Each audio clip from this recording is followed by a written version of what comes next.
मेरी ससुराल में सिर्फ मेरा एक देवर था। सास ससुर जिंदा नहीं थे और ना ही कोई ननद थी। बस एक देवर था। मगर मेरे पति का चहीता भाई होने की वजह से मैं उसके सारे काम अपने हाथों से करती थी। कभी उसके कपड़े पहनने में उसकी मदद करती तो कभी उसे खाना खिलाती। उसे अपने पास बिठाकर उससे बहुत सारी बातें करती। वो भाभी भाभी करके मेरे और करीब हो जाता। लेकिन एक रात जब मैं उसके कपड़े बदलने लगी तो मेरे होश उड़ गए। जब उसने मैं शादी होकर अपनी ससुराल आई तो रिश्तेदार औरतों ने मुझे आंगन में बिठा दिया। मेरे सामने ही चारपाई पर मेरा छोटा देवर बैठा टुकुर टुकुर मुझे देख रहा था और मुस्कुरा भी रहा था। सरसरी सी नज़र ही मेरी उस पर पड़ती थी। मुझे ये बात बहुत बुरी लगी कि वो टकटकी बांधे मुझे ही क्यों देखे जा रहा है। उस वक्त तो वो 17 साल का था। अच्छा खासा खूबसूरत प्यारा सा लड़का था। लेकिन ऐसी हरकत।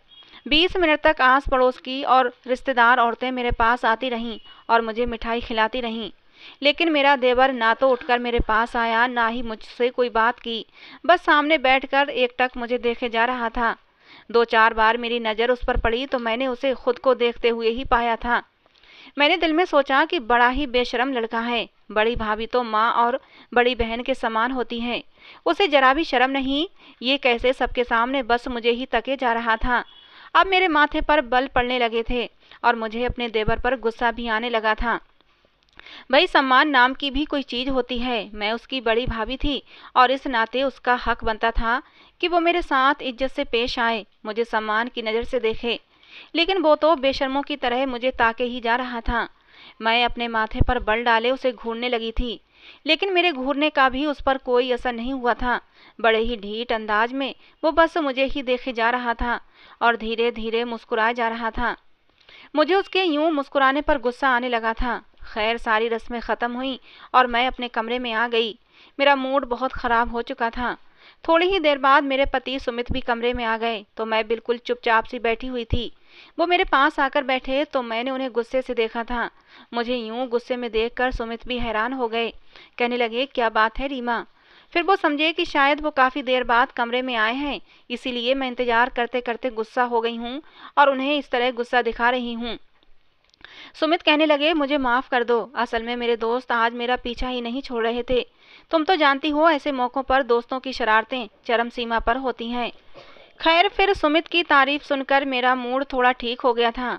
मैंने अपने देवर की बात को अपने पति के सामने नहीं दोहराया कि सुमित भी क्या सोचेंगे कि आते ही मेरे भाई के बारे में ऐसी बातें करना शुरू कर दी। मेरे पति सुमित का एक ही भाई था, वो भी सुमित से छोटा, जिसका नाम अतुल था। माँ बाप जिंदा नहीं थे। घर में सुमित, मैं और मेरा देवर अतुल ही होते थे। सुबह जब मेरी आँख खुली तो सुमित कहने लगे, आज का नाश्ता मैं बाजार से ले आता हूँ, लेकिन देखो मेरे घर पर कोई औरत नहीं है जो तुम्हारे नाज नखरे उठाएगी। फिर सुमित कहने लगे, इसीलिए आज की मेहमान नवाजी तो मैंने निभा दी है, क्योंकि इस घर में तुम्हारी पहली सुबह है, इसलिए मैं नाश्ता बाहर से लेकर आता हूँ। लेकिन कल से सब कुछ तुम्हें ही संभालना पड़ेगा। ये बात तो मैं पहले से ही जानती थी, इसीलिए मैंने कोई भी ऐतराज़ नहीं किया।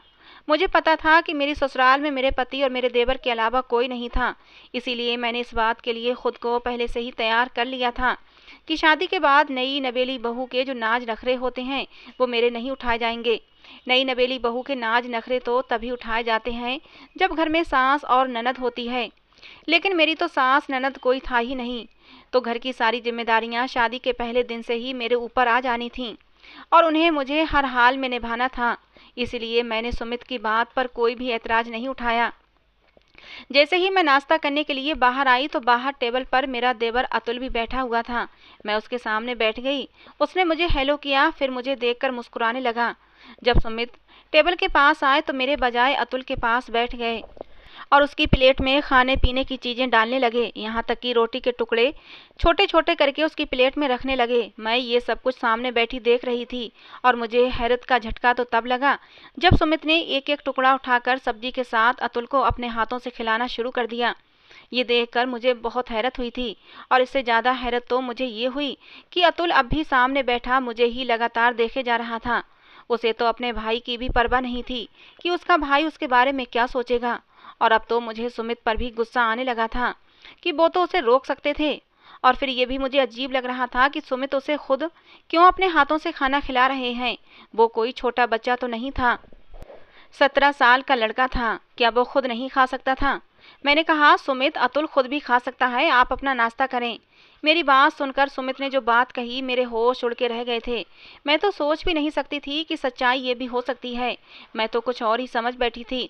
सुमित कहने लगे, अतुल अंधा है, ये देख नहीं सकता। ये सुनना था कि मेरा निवाला हाथ में ही रह गया था।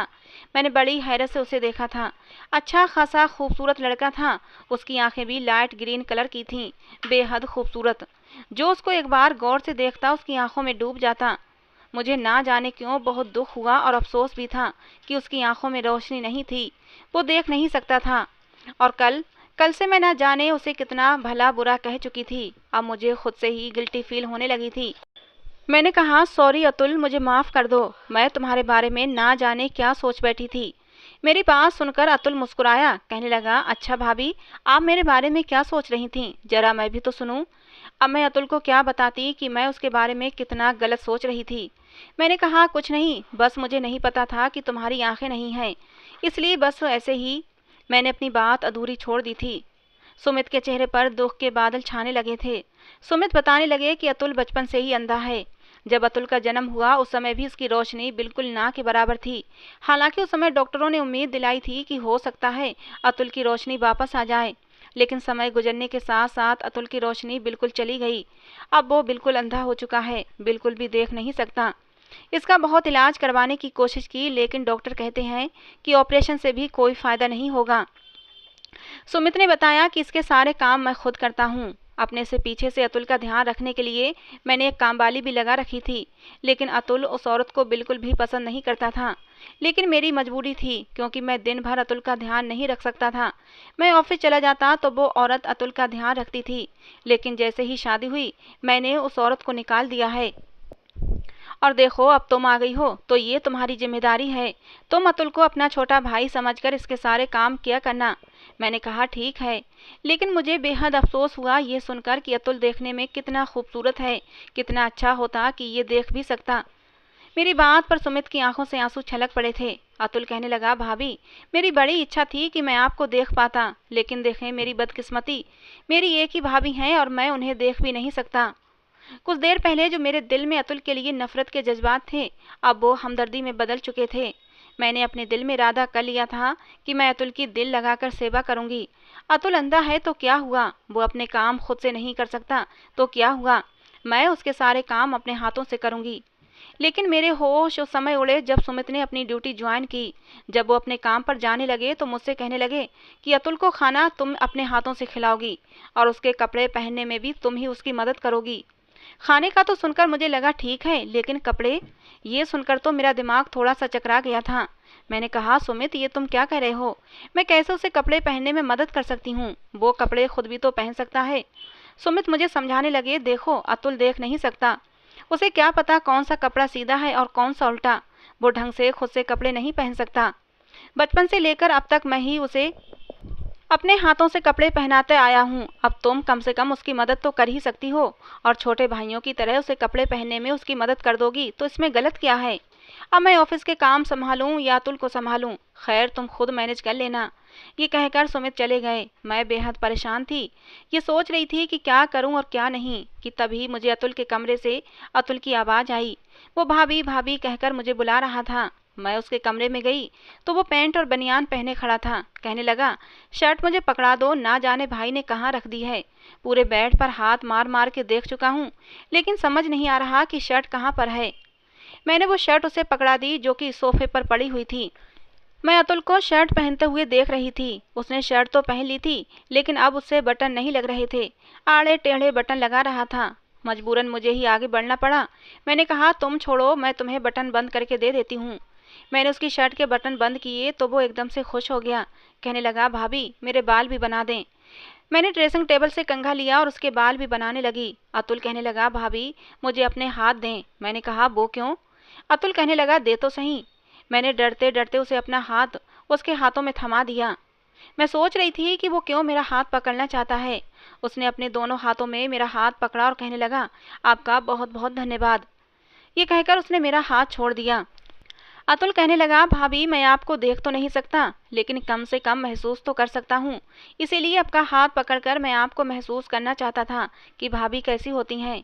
मुझे तो माँ की मोहब्बत भी नसीब नहीं हुई। बहुत छोटा था जब मेरी माँ मुझे अकेला छोड़कर चली गई थी, और पापा भी 2 साल पहले ही हम दोनों भाइयों को छोड़कर चले गए। जब तक मेरे पापा जिंदा थे तो वही मेरे सारे काम करते थे, लेकिन उसके बाद सारी जिम्मेदारी सुमित भाई पर पड़ गई। भाई जब ऑफिस चले जाते तो एक आंटी मेरे पास रहा करती थीं, लेकिन वो आंटी मुझे बिल्कुल भी पसंद नहीं थीं। जब भी मैं उन्हें किसी काम के लिए कहता तो वो डांटती ज़्यादा थीं, काम कम करती थीं। कभी कभी तो मेरे सामने ना जाने कब का बासी पड़ा हुआ खाना रख देती। शुरू शुरू में मैंने भाई को आंटी की शिकायत लगाई, लेकिन भाई भी क्या करते, वो दिन भर घर पर तो नहीं रुक सकते थे ना। और फिर भाई की मजबूरी को देखते हुए मैंने भाई से उस औरत की शिकायत लगाना बंद कर दी। वो जैसी भी थी, मेरे साथ जैसा भी व्यवहार करती, मैं सहता रहता था। और शादी के बाद आपने आते ही मेरी जिम्मेदारी संभाल ली। शादी के नए नए दिनों को आपने अच्छे से एंजॉय भी नहीं किया कि मेरी जिम्मेदारी आपके ऊपर एक बोझ की तरह आ पड़ी। अतुल बहुत ही उदास शब्दों में बात कर रहा था। मैंने कहा, अतुल, तुम किसी पर भी बोझ नहीं हो, और मुझ पर तो बिल्कुल भी नहीं। तुम बिल्कुल मेरे छोटे भाई के जैसे हो। मैं तुम्हारी दिलो जान से हर काम करूंगी। तुम्हें चिंता करने की बिल्कुल भी ज़रूरत नहीं है। तुम देखना, तुम्हारे भाई से भी ज़्यादा अच्छे तरीके से मैं तुम्हारे सारे काम करके दूंगी। और ये बात सच भी थी। वाकई मेरे दिल में अतुल के लिए ऐसे ही जज्बे थे। मेरा दिल अंदर से चाहता था कि मैं अतुल के सारे काम करूं, उसे किसी भी चीज़ की कोई कमी ना होने दूं। मेरा बस चलता तो मैं अतुल की आंखें बन जाती। मुझे अतुल को देखकर बहुत दुख होता था।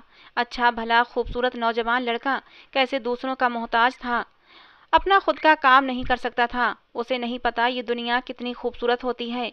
उसके लिए तो बस हर तरफ अंधेरा ही अंधेरा था। अतुल मेरी बात पर मुस्कुराने लगा और कहने लगा, भाभी, आप बहुत अच्छी हैं, मेरा कितना ख्याल रखती हैं। लेकिन जैसे जैसे समय गुजरता गया, मेरा देवर अतुल, उसकी हरकतें कुछ अजीब सी होने लगी थीं। वो मुझसे बहुत ज़्यादा क्लोज होने लगा था।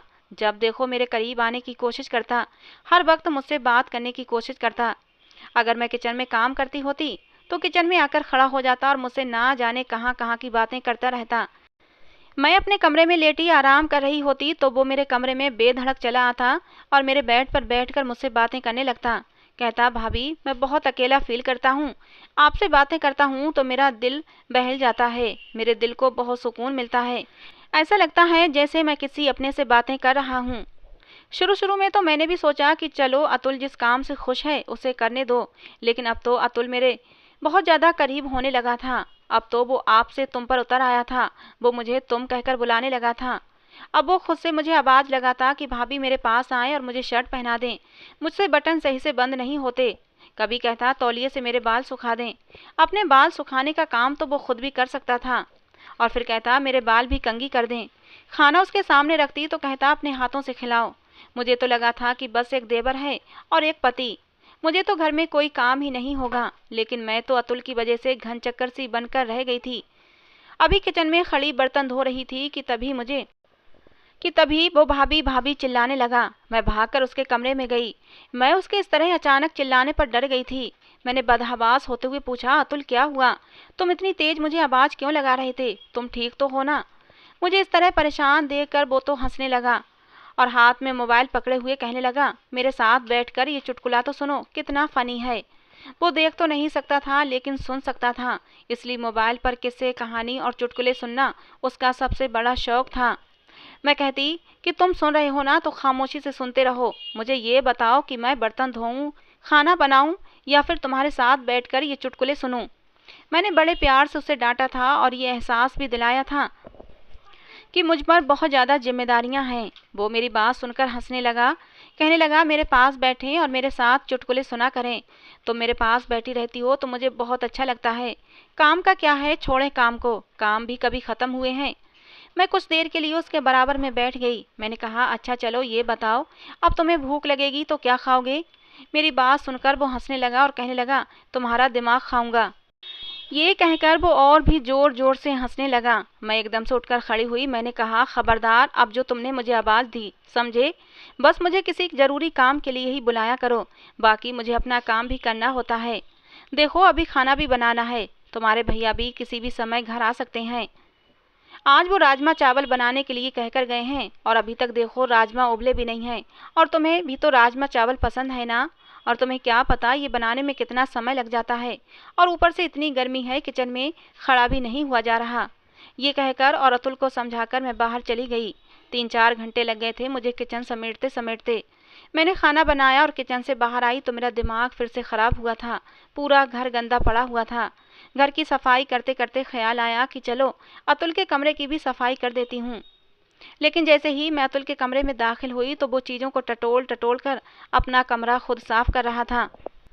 उसके हाथ में कपड़ा भी था जिससे वो डस्टिंग कर रहा था। ये देखकर मुझे बेसाख्ता उस पर प्यार आ गया। मैं मुस्कुराने लगी। मैंने कहा, अतुल तुम ये क्या कर रहे हो? लाओ मैं कर देती हूँ।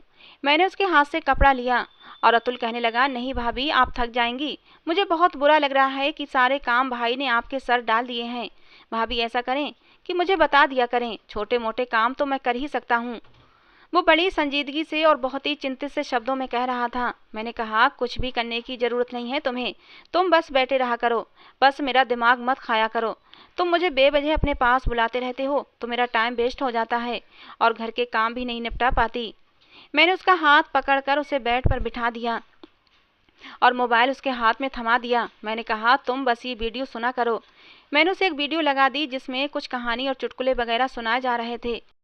लेकिन उसने तो मोबाइल के साथ साथ मेरा हाथ भी पकड़ लिया और मुझे अपने पास बिठा लिया। कहने लगा, भाभी यहाँ बैठो, तुम बहुत कर लिया तुमने काम, अब तुम कुछ नहीं करोगी। उसने मेरा हाथ बड़ी मजबूती से पकड़ा हुआ था।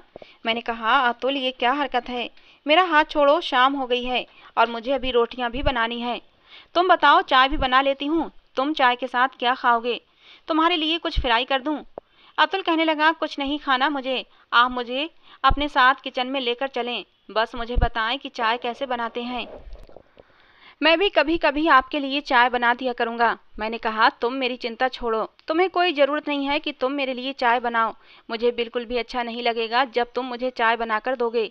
ये कहकर मैंने अपना हाथ उसके हाथ से छुड़ाया और किचन में आ गई। उसके लिए चाय बनाई, कुछ पकौड़े भी बनाए और प्लेट में रखकर मैंने अतुल को दे दिए। वो चाय पीते हुए पकौड़े खाते हुए मेरी बहुत तारीफ भी कर रहा था।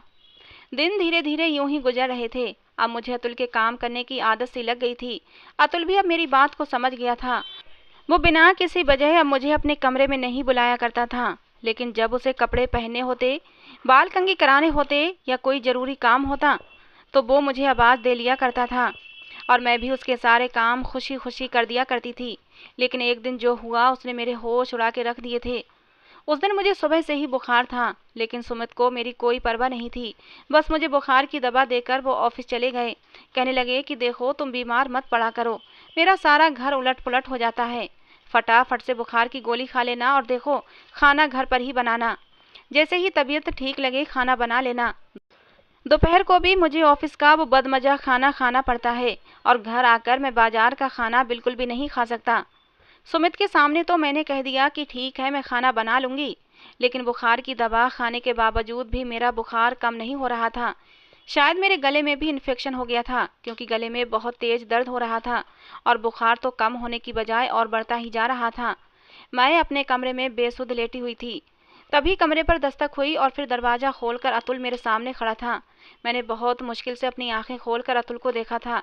वो अपनी छड़ी की सहायता से चलता हुआ मेरे पास आया। कहने लगा, भाभी आपको क्या हुआ है?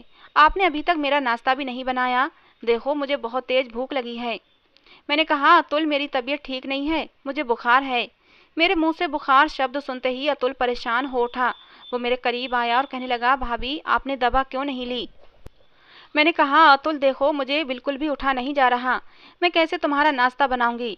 अतुल कहने लगा, भाभी क्या आपने भी नाश्ता नहीं किया? मैंने कहा कि नहीं, मेरी हिम्मत ही नहीं हुई कि मैं उठकर नाश्ता बनाऊं। ऐसा करती हूँ कि तुम्हारे भैया को फ़ोन कर देती हूँ, उनसे कहती हूँ कि जल्दी घर आ जाएं। मुझसे कुछ भी नहीं हो रहा, मैं पहले डॉक्टर के पास जाऊंगी, दवा लेकर आऊंगी और जब कुछ फ़ायदा होगा तब कुछ खाने के लिए बनाऊंगी। तुम ऐसा करो, तब तक फ्रिज में ब्रेड पड़ी है और बटर भी पड़ा हुआ है, तुम ब्रेड बटर खा लो। अतुल कहने लगा, लेकिन भाभी आपने भी तो कुछ नहीं खाया है, आप क्या खाएंगी? मैं आपके लिए भी ब्रेड बटर ले आऊं? मैंने कहा, अतुल मेरे गले में दर्द है और मैं इस तरह ड्राई चीज़ें नहीं खा सकती, मुझे और भी ज़्यादा दर्द होगा। मेरी बात सुनकर अतुल कमरे से बाहर चला गया, लेकिन कुछ ही देर बाद उसके चिल्लाने की आवाज़ें आने लगीं। वो इतनी ज़ोर से चीख रहा था कि उसकी चीखों को सुनकर मेरा दिल दहल उठा था। अब तक जो मेरे पैरों में जान भी नहीं थी कि मैं उठकर कमरे से बाहर निकलती, अतुल की चीखों ने जैसे मेरे अंदर बिजली सी भर दी थी। मैं एकदम भागती हुई बाहर आई थी। अपने बुखार की परवाह किए बगैर मैं भागती हुई बाहर निकली। अतुल के चीखने की आवाज़ें किचन से आ रही थीं। जब मैं किचन में आई तो मेरे होश उड़ गए थे। उसके कपड़ों में आग लग चुकी थी। मैंने जल्दी से आंगन में रस्सी पर टंगे तौलिए को उतार कर फटाफट से अतुल की शर्ट पर लगी आग बुझाई थी, लेकिन उस वक्त तक उसका पेट और बाजू बुरी तरह से जल चुके थे। वो जोर जोर से चीख और चिल्ला रहा था। मैंने कहा, अतुल तुम क्या करने गए थे किचन में? अतुल रोते हुए कहने लगा, भाभी मैं आपके लिए चाय बनाने गया था। आपने सुबह से नाश्ता नहीं किया था ना, इसलिए मैंने सोचा कि आपके लिए चाय बना देता हूँ। वो दर्द के मारे तड़प रहा था और रो भी रहा था। कहने लगा, भाभी मुझे क्या पता था कि आग लग जाएगी। मैंने जल्दी से सुमित को फ़ोन किया। अतुल तो यूं तड़प रहा था कि जैसे उससे ये तकलीफ बर्दाश्त नहीं हो रही थी। उसके बाजू और उसके सीने का मांस बुरी तरह जल गया था। मैंने उसे सहारा देकर सोफे पर बिठा दिया था, लेकिन उसे किसी भी पल चैन नहीं आ रहा था। जैसे ही सुमित को ये खबर मिली, वो दौड़ा हुआ घर आया था। अतुल का पेट और सीना काफी हद तक जल चुका था। सुमित उसे जल्दी से डॉक्टर के पास लेकर गए। मैं घर पर ही थी और बेहद परेशान हो रही थी कि तभी मुझे सुमित का फ़ोन आया। मैंने फ़ोन उठाया। मैंने पूछा, सुमित अतुल अब कैसा है? लेकिन उधर से सुमित के रोने की आवाज़ें आ रही थीं। सुमित कह रहा था, अतुल का पेट और सीना बुरी तरह से जल गया है रीमा। रीमा, मैंने तुमसे कहा भी था कि उसका ख्याल रखना। आखिर तुमने उसका ख्याल क्यों नहीं रखा? उसकी आंखें नहीं थीं, वो अंधा था। वो किचन में क्या करने गया था? देखो मेरे भाई को ये क्या हो गया? ये कहकर सुमित बुरी तरह से रोने लगे। अतुल की तकलीफ का सोचकर मेरी भी आंखों से आंसू बहने लगे। मैंने कहा, सुमित चिंता मत करो, अतुल ठीक हो जाएगा। आखिर मुझे बताओ तो सही कि अतुल कैसा है? सुमित कहने लगे कि मुझे उसकी बहुत चिंता हो रही है। उसकी तकलीफ मुझसे देखी नहीं जा रही। वो बहुत बुरी तरह से चिल्ला रहा था। मैंने कहा, सुमित मुझे बुखार था। मुझे क्या मालूम था कि वो कब किचन में चला गया। मैंने उसे नहीं कहा था कि वो किचन में जाए। मैंने तो उसे कहा था कि फ्रिज में ब्रेड और बटर पड़ी है, वो खा ले। लेकिन पता नहीं उसके मन में क्या समाई कि वो किचन में चाय बनाने चला गया। मेरी आंखों से भी आंसू लगातार बह रहे थे। सुमित ने कहा कि मैं जब तक अतुल की तबीयत ठीक नहीं हो जाती हॉस्पिटल में ही रहूँगा, तुम मेरा इंतज़ार मत करना। मैंने कहा, ठीक है। मुझे लगा कि सुबह तक अतुल ठीक हो जाएगा और फिर घर आ जाएगा और मैं उसका बहुत ज़्यादा ख्याल रखूँगी। मेरी मेहनत और मेरे प्यार से वो कुछ ही दिनों में भला चंगा हो जाएगा। लेकिन जो खबर अगले दिन मुझे सुनने को मिली, मेरे होश उड़ गए थे। सुमित ने कहा कि अतुल हमें छोड़कर चला गया है।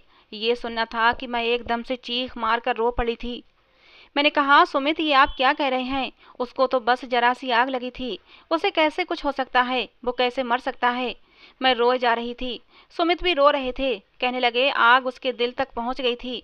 डॉक्टर ने बहुत कोशिश की कि अतुल बच जाए, लेकिन अतुल से तकलीफ सही नहीं जा रही थी। पूरी रात मेरा भाई दर्द से चिल्लाता रहा। मेरा हाथ पकड़कर यही कहता रहा, भाई मैं मरना नहीं चाहता, मुझे जीना है, मुझे बचा लो। अभी तो मुझे बहन जैसी भाभी मिली थी, वो मेरा कितना ख्याल रखती हैं। भाभी के साथ जिंदगी जीने में अब मजा आने लगा था। ऐसा लगता था जैसे कोई बहुत अपना अब मेरे पास आ चुका है। भाभी के आने से पहले जिंदगी बेरंग थी, लेकिन भाभी के आते ही ये घर घर लगने लगा था। अतुल बहुत तकलीफ में था। वो दर्द की वजह से तड़प रहा था और फिर उसकी तकलीफ कम हो गई। अतुल की तकलीफ कम हो गई जब उसकी जान उसके शरीर से अलग हो गई। वो मुझे अकेला छोड़कर चला गया। रीमा, तुम्हें पता है, इससे पहले मैं तुम्हें ही कसूरवार समझ रहा था, क्योंकि मुझे लगा कि शायद तुमने ही अतुल को किचन में भेजा होगा। लेकिन मरने से पहले अतुल ने मुझसे कहा था कि भैया भाभी का ध्यान रखना, वो बहुत अच्छी हैं। उन्होंने हमेशा माँ की तरह मेरा ख्याल रखा है। अब भी भाभी सुबह से भूखी अपने कमरे में बैठी हुई थीं और ये मुझसे देखा नहीं गया कि भाभी भूखी हैं।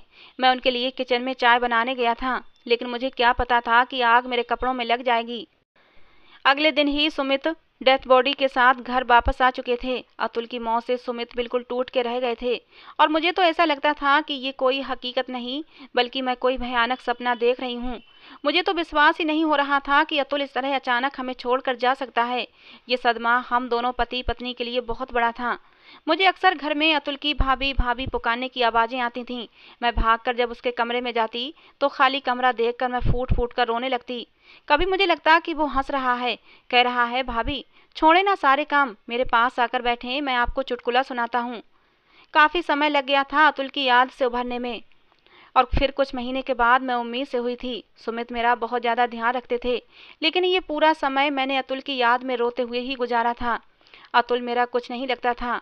उससे मेरा कोई सगा खून का रिश्ता नहीं था, लेकिन शादी का ये कुछ समय जो मैंने अतुल के साथ गुजारा था वो मेरा सब कुछ बन चुका था। एक दिल से रिश्ता था जो अतुल के साथ जुड़ गया था। मैं खुद को कोसा करती कि काश मैं उस दिन उठ जाती और खुद ही नाश्ता बना लेती तो वो यूं न जलता। अतुल आज भी हमारे बीच जिंदा होता। कुछ महीने के बाद मैंने एक बेटे को जन्म दिया और बेटे को देखकर मैं हैरान रह गई थी। वो तो बिल्कुल अतुल की कॉपी था। जब मैंने पहली बार अपने बेटे को देखा तो ऐसा लगा जैसे मेरा बेटा मुझे देखकर मुस्कुरा रहा है। वही मुस्कुराहट जैसी अतुल की मुस्कुराहट थी। मैंने कसकर अपने बेटे को सीने से लगा लिया था। ऐसा लगता था जैसे अतुल वापस हमारी जिंदगी में लौट आया है। बेटे को पकड़कर मेरे पति सुमित भी बहुत खुश थे। कहने लगे इसका नाम तुम अपनी मर्जी से रखना। मैंने कहा मैं इसका नाम अतुल रखना चाहती हूँ। मेरी बात सुनकर सुमित की आंखों में भी आंसू आ गए। मैंने अपने बच्चे को सीने से लगा लिया। मैंने कहा भगवान ने हमें दूसरा अतुल दे दिया है, यही अब हमारे गमों को दूर करेगा। तो दोस्तों ये थी आज की हमारी कहानी। आपको कैसी लगी ज़रूर बताना। पसंद आई हो तो प्लीज़ लाइक करना। रोज़ एक नई कहानी सुनने के लिए हमारे चैनल को भी सब्सक्राइब करना।